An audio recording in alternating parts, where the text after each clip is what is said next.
இன்றைக்கி முக்கியமாக current affairs பார்க்க போகிறோம். 2028ஆம் ஆண்டு திட்டம் என்ன அப்படின்னா சந்திராயன் 4ம் சந்திராயன் 5ம் திட்டங்களுக்கு மத்திய அரசு ஒப்புதல். இஸ்ரோ தலைவர் தகவல்னு போட்டிருக்காங்க பாருங்கள்.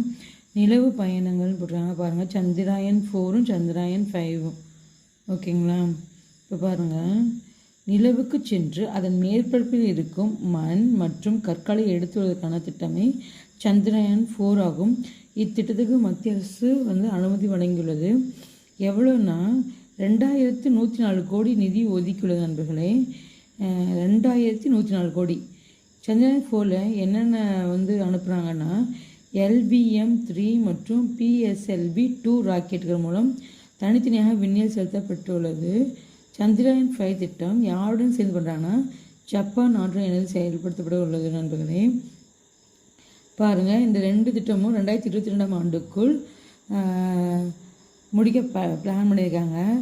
அதுபோக பாருங்கள், பேரிடர் மேலாண்மை, விவசாயம் மற்றும் தேசிய மேம்பாட்டு துறைகளில் செயற்கைக்கோள் தொழில்நுட்பத்தின் பயன்பாட்டை இஸ்ரோ தொடர்ந்து விரிவுபடுத்தப்பட்டு வருகிறதுன்னு சொல்லுவாங்க. எதுக்குன்னு பார்த்துக்கோங்க, பேரிடர் மேலாண்மை, விவசாயம் மற்றும் தேசிய மேம்பாட்டுத்துறை ஆகியவற்றில் செயற்கைக்கோளுடைய பயன்பாட்டை விரிவுபடுத்த உள்ள நண்பர்களே. லைக் பண்ணி சப்ஸ்கிரைப் பண்ணுங்கள்.